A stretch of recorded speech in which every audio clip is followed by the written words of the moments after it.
Welcome to the very first episode of NASA Science Live. This is our chance to take you behind the scenes so that you can get to know your space agency. I'm your host, Sophia Roberts, and today we're going to talk about the moon. But before we get into that, here's some of NASA's most recent news. We were all broken heart emojied to say goodbye to the Opportunity rover.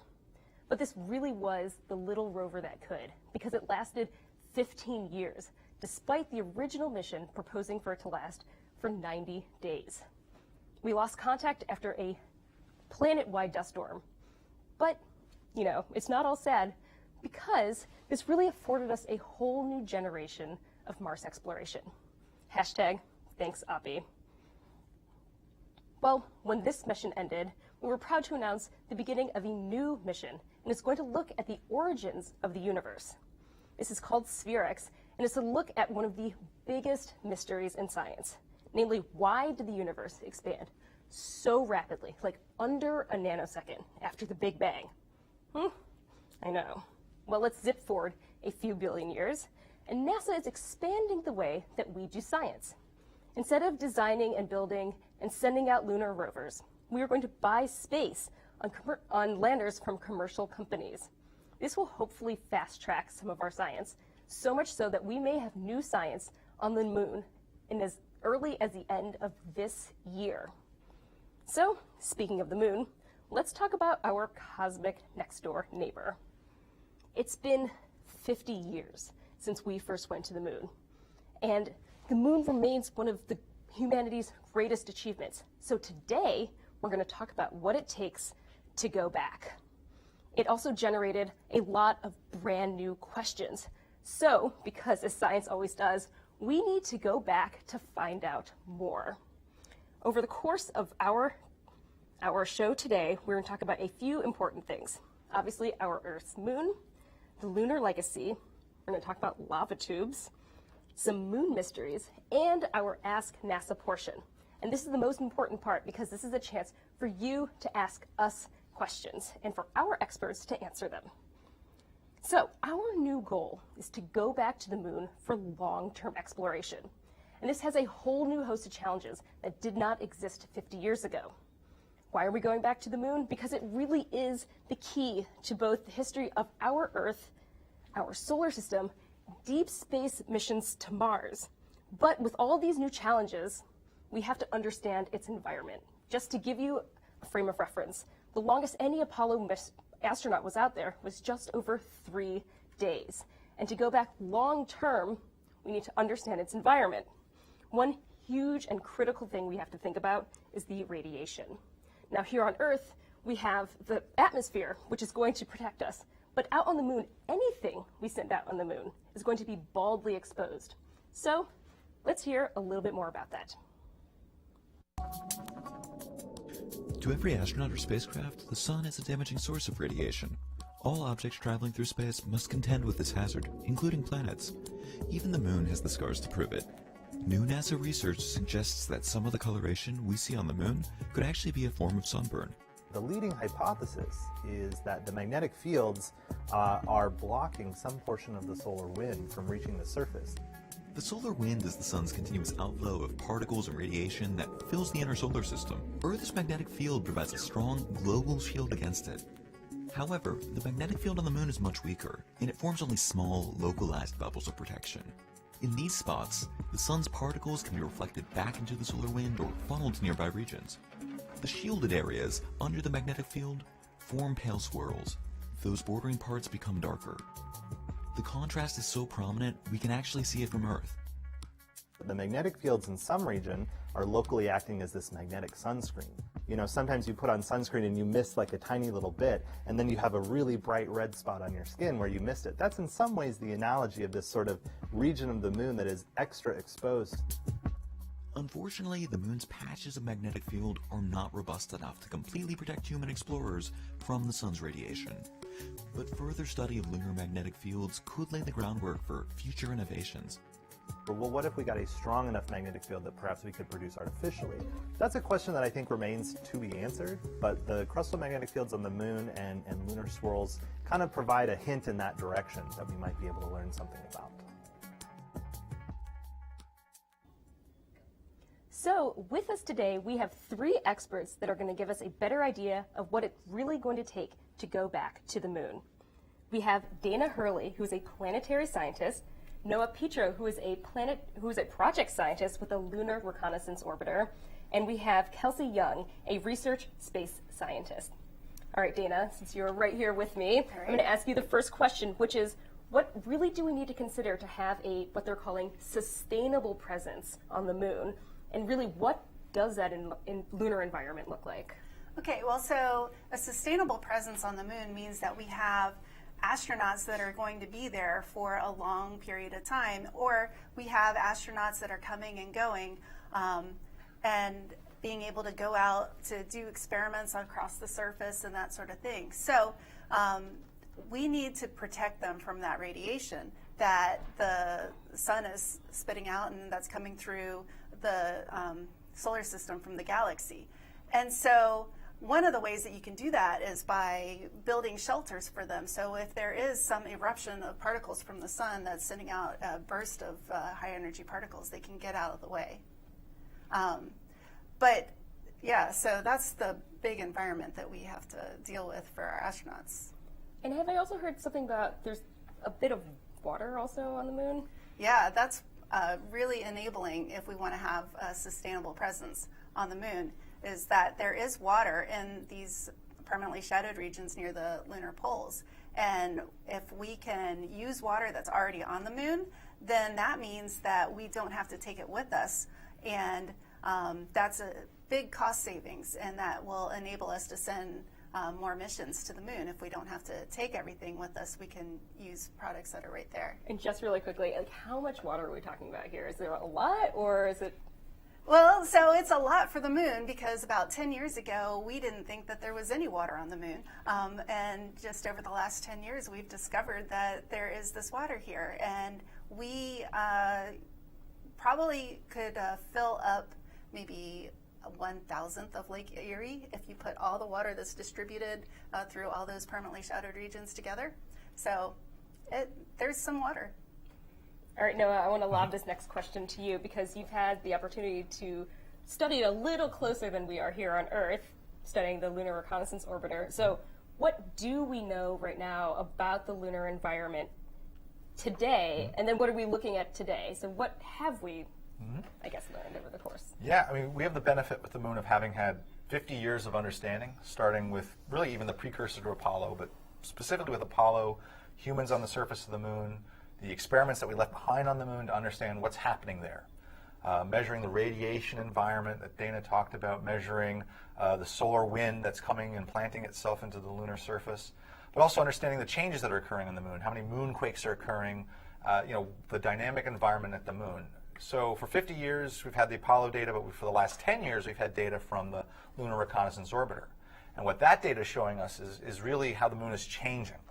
We've been able to observe new impact craters that are forming just about every day. That's changing the surface gradually. We're able to detect new environments at the moon. Dana talked about the poles of the moon, and these are really unique environments, some of which receive no sunlight, coldest temperatures in the solar system measured in these permanently shadowed craters. And so the combined data of Apollo and LRO is telling us that there's these really unique environments at the moon, some of which may provide shelter for future astronauts. We're seeing lava tubes that may exist beneath the surface of the moon. And so we now have this really robust picture of the lunar environment, its dynamics, how it changes. And boy, do we have a lot of places we'd love to go. We've identified a huge suite of places on the surface that would compel us to explore further on the moon. I mean, you've talked about these impact craters. Is that something that really is happening daily, monthly, yearly? Like, how exposed would things be to it? Yeah, I mean, there's this constant bombardment of micrometeorites on the lunar surface. The moon's being sandblasted all the time. Apollo astronauts were on the moon, as you said before, for as short as a few days.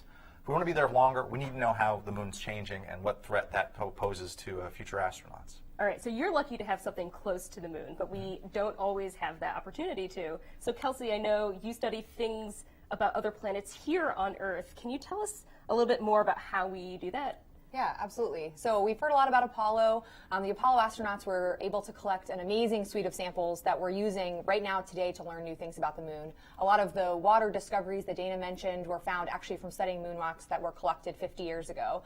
But technology's come a long way since Apollo. We've been developing handheld instruments that astronauts would be able to use in their gloved hand to understand the geochemistry and the mineralogy real time of rock samples on the moon. We're developing geophysical techniques that we need to understand now by going out and testing these things in terrestrial analog environments here on Earth to be able to understand how exactly astronauts in the future will be able to use these instruments.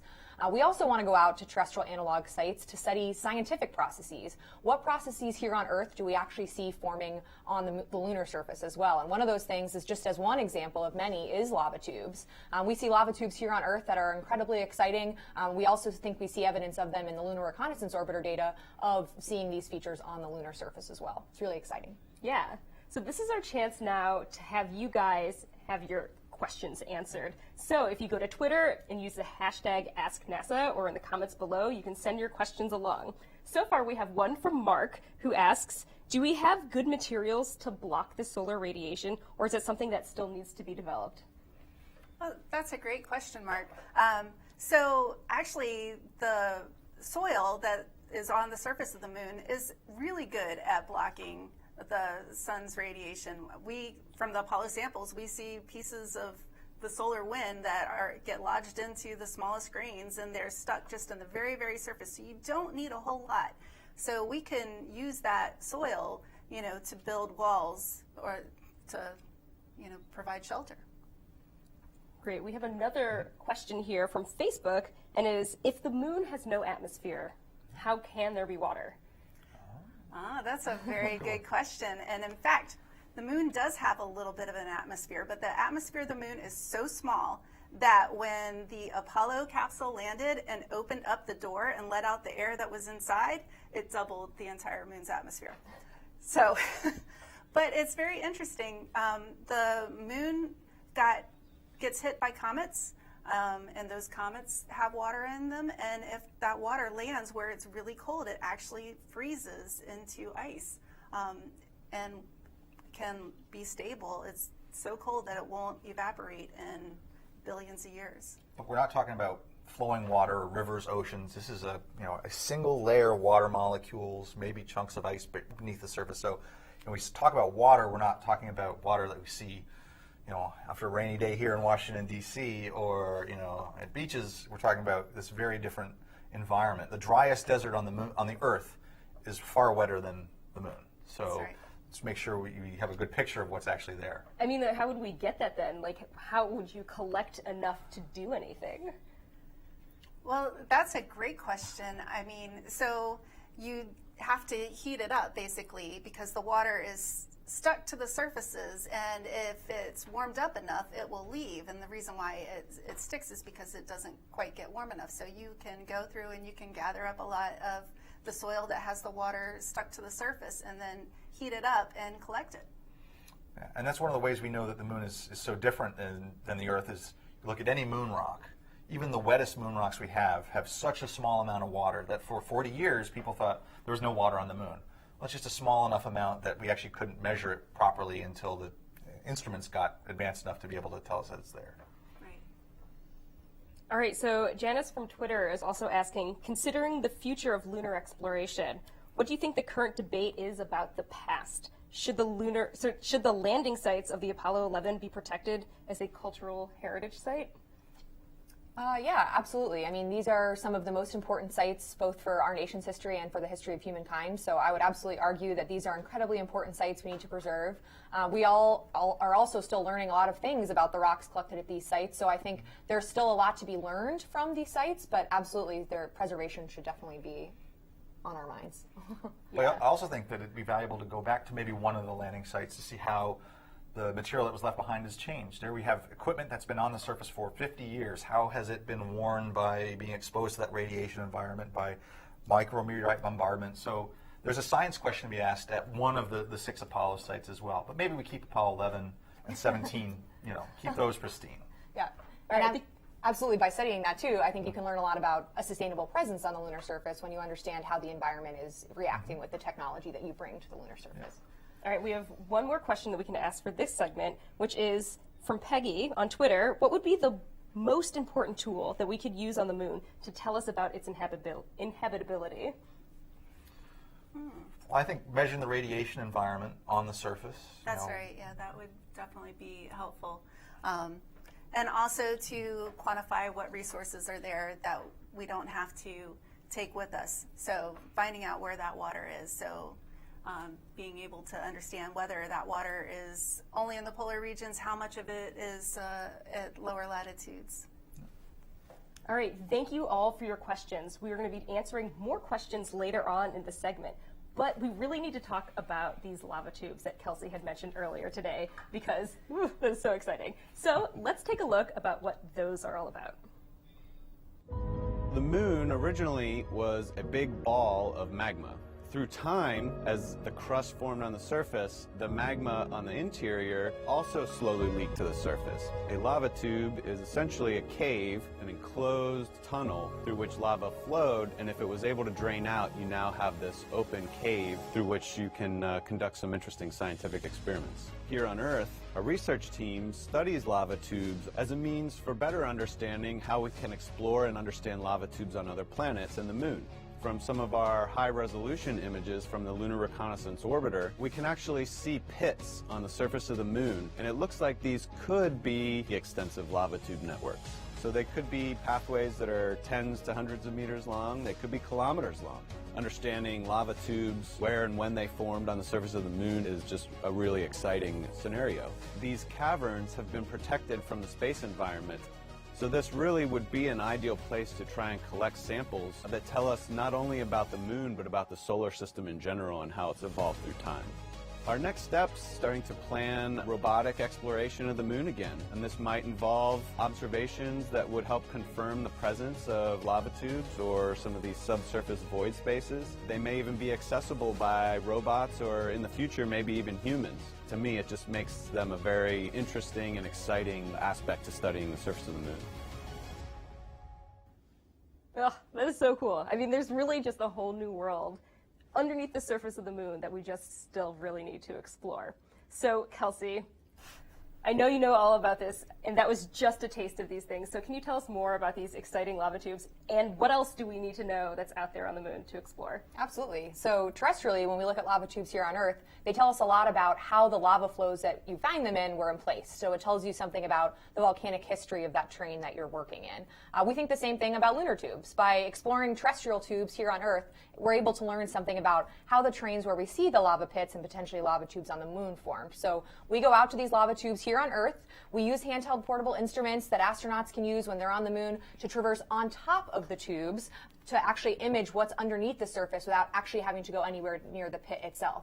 So by doing this fieldwork here on Earth with instruments above the ground, you're actually able to understand what's below and actually perhaps deduce the volcanic history of the lunar surface. Really wonderful. Let's answer some more questions. All right, using Twitter, #AskNASA, or in the comments below. And if you're just tuning in, this is NASA Science Live. So Janice on Twitter, well, no, we already did this one. Krish, I'm sorry, on Twitter is asking, what bachelor qualifications are there required for an internship if you wanted to join NASA? Yeah, I would definitely say that NASA takes all kinds. I think science, technology, engineering, math, I mean, those are certainly normal paths forward to get into NASA, but we're really interested in all backgrounds, art, business, communications, media. NASA really needs all types to make our mission happen, and I would really just say follow what you're passionate about, and that's the best way to get involved, in my opinion. Yeah, I think NASA attracts people who are just interested in learning more, and like you said, whether it's the science engineer or humanities, you know, NASA has a history office.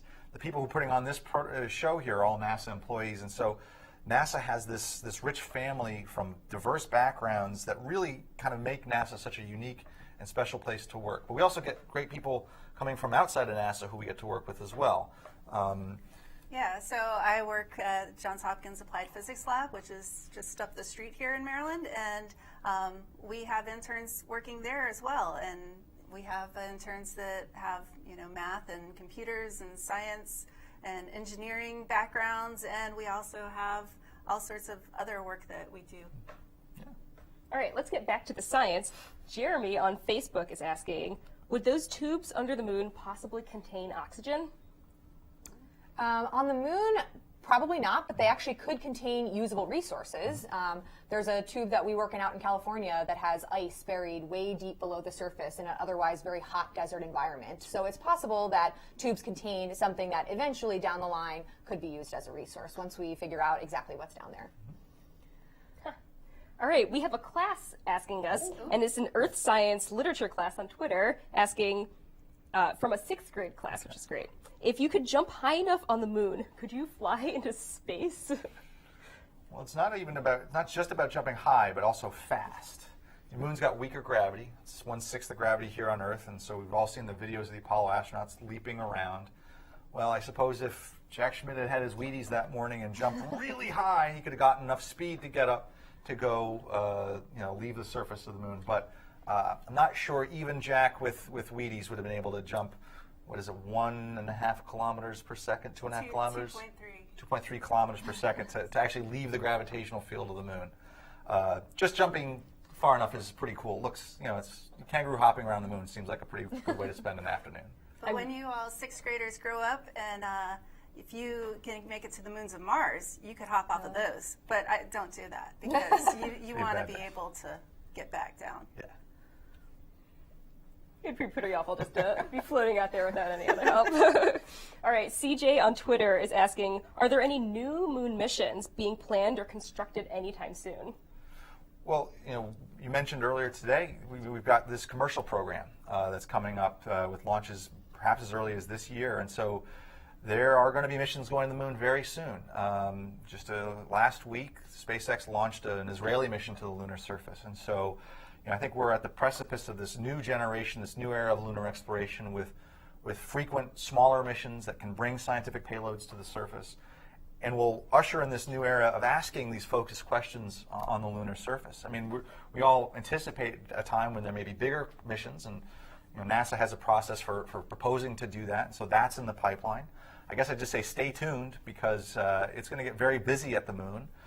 We hope to get some company joining LRO and Artemis at the moon very soon. All right, we have time for one quick more question, and that's for Manish on Facebook. Is one of the uses of mining water on the moon to provide fuel to propel us to Mars? Oh. That's a great question, and yes, that is something that we can do because even though the moon does have a gravity well, as we just discussed, it is less of a gravity well than the Earth's gravity well, so it's less expensive to launch propellant off of the moon than it is to launch it off of Earth. So if we want to send anything, robotic or human space missions to Mars, then we could use fuel that we get from the moon, that we make from water there. All right, thank you for submitting your questions. I want to send you guys some of my other questions really quickly. So the one final big question really for each of you, because NASA is gearing up to send all these new things out to the moon. So what are each of you guys looking forward to researching out there? Like, what moon mysteries do you need to know? I would love to send something to one of those magnetic field regions on the moon that was in the earlier segment and understand how well those block the solar wind and what happens when you're close by there, and you can look to see how that solar wind is interacting with the surface of the moon and if it's even making water. For me, I think the moon has this great intersection of both planetary science, earth science, heliophysics. So what would interest me is going to a location on the moon and drilling. The deeper you go into the lunar surface, the busted up soil, you'd be able to go back in time. And so if you drill deep enough, you might expose a layer that was at the surface of the moon 4 billion years ago. And by measuring that, understanding that, we'd understand what was happening on the sun 4 billion years ago and understand how different that time was than it is today.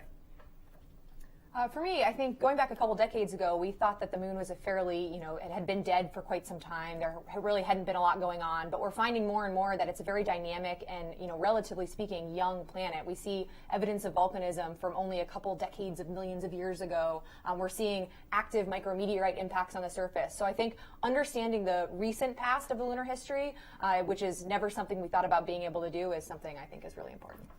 Excellent. All right, we actually have time for one other question, which is great because we talked a little bit about at one point our diverse backgrounds coming either through internships, and I'm wondering how you guys did make your way to NASA. So I studied physics in college, and then I went to grad school and got a PhD in the field called space physics. That's understanding that space environment and the sun and that sort of stuff. And then I had an internship at NASA, or a postdoc at NASA. That started my career. Yeah, for me, I had great teachers who pushed me, encouraged me. My father worked on Apollo, so I was always just interested in space. But I had high school teachers who said, geology is great. And so I became a passionate geologist, unraveling the history of the Earth. And then I had a college professor say, you know, you can do geology of planets. I thought, oh, that sounds pretty cool. I'll do that. And so I did a summer internship at the U.S. Geologic Survey in Flagstaff, Arizona, which is a beautiful place to be. And that opened my eyes to the world of planetary science and what this career means. And then just sort of on this path of going to grad school and eventually ending up here at Goddard. It's a great path, but all because of encouragement of both family and some amazing mentors. Yeah, and for me, really quickly, similar story to Noah's actually. I found field geology in undergrad, so the ability to be able to go out in the field for work and solve puzzles, essentially is what we're doing, was just completely fascinating to me. So when I was looking for graduate schools, I thought to myself, you know, being able to do this on other planets, are you kidding me? This is a job.